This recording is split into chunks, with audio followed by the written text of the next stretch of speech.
Welcome to the weather forecast for the week beginning Wednesday, October 6th.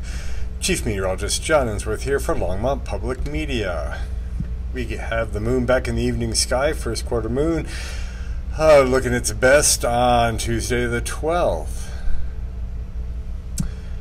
Just an interesting little bit of weather history here. Our last 90-degree plus day historically was October 1st.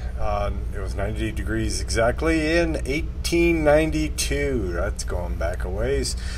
In the past, it has been 89 on both October 10th and October 16th. So even through mid-month, it's not impossible, especially in a year where things are trending warm, to get another 90 degree, but that might be it. Looking at the next 7 to 10 days, we are much below that. So this might be it for 90s this year.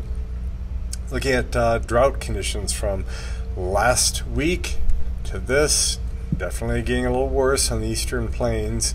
Nothing changed on the western slopes, so that's good, or the high mountains, but a little bit drier there. If you take a look at last week and watch Texas in particular, definitely things getting drier down south. So yeah, if they're dry, it's harder for us to get moisture up into this part of the nation. Looking at 2 weeks ago, remember how little rain we had. It was bone dry in northern and eastern halves of the state. Just this Four Corners area got some monsoonal flow and moisture. This week, definitely better. We have widespread areas of a ½ inch to an inch, again in this drought-stricken area down the southwest, but a little more in the mountains. This a little bit out on the southeast plains. Northeast plains still completely dry.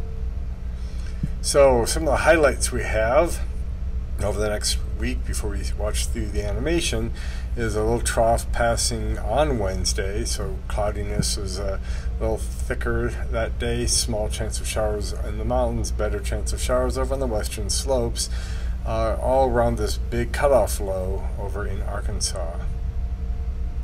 Looking at the water vapor satellite loop, dry air is reds and oranges, moist air is in the grays and whites, with icy cloud tops and cirrus being pinks and blues.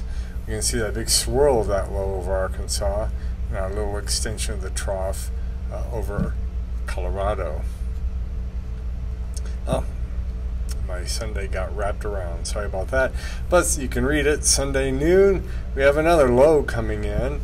And so between Saturday and Sunday, we'll see a pretty vigorous trough and associated cold front hit.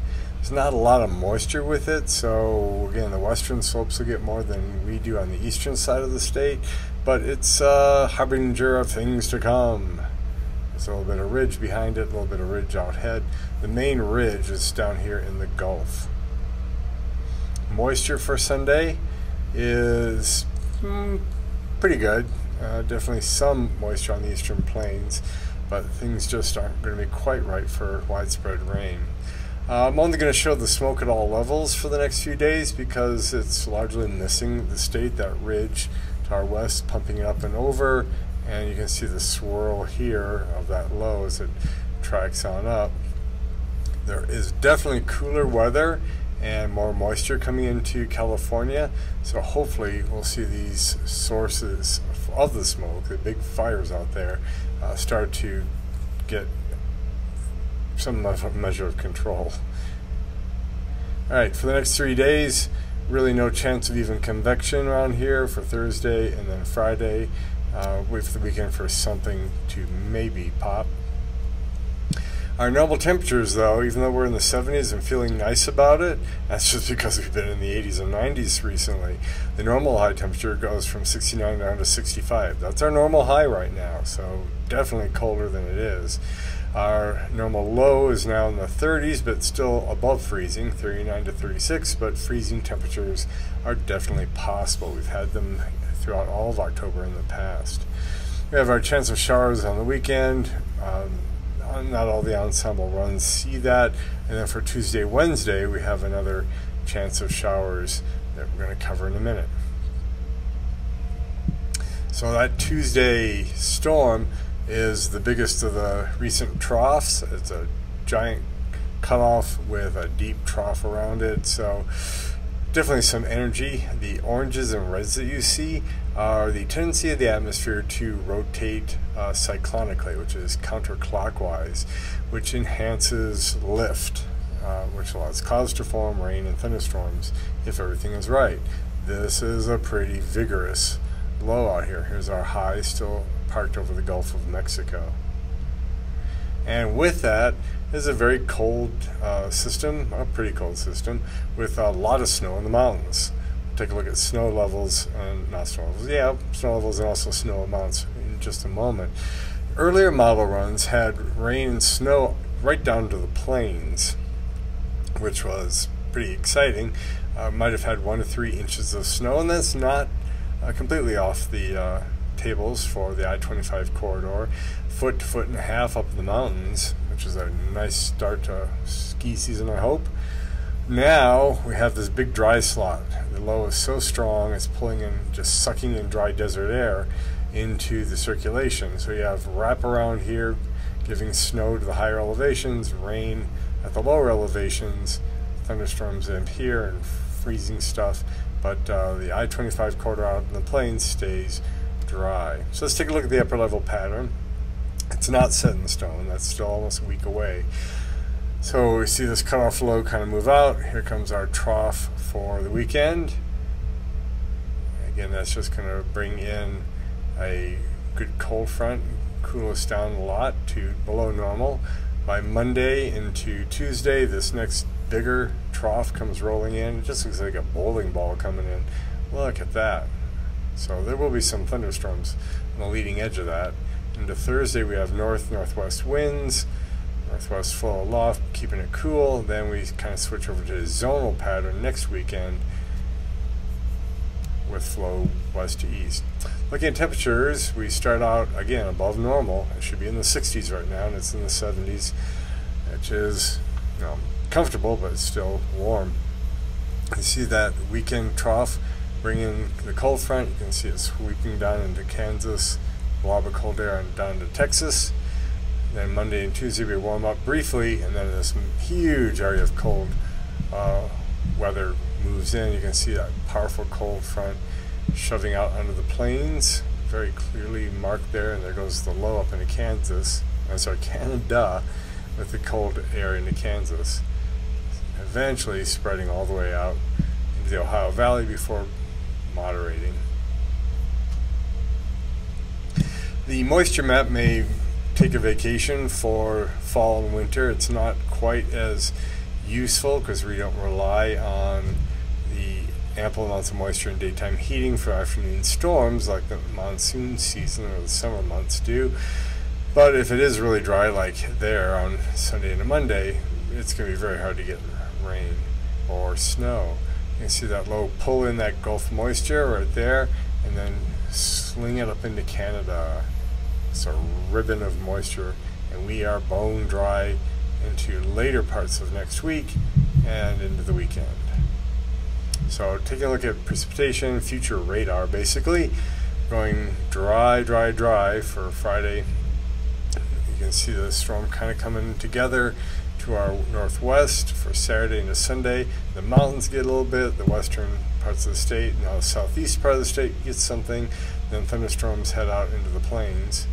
By Tuesday, there comes our next snowstorm. Again, it's dry slot over us, tons of snow in the mountains, bunch of rain going up the plains, and then away.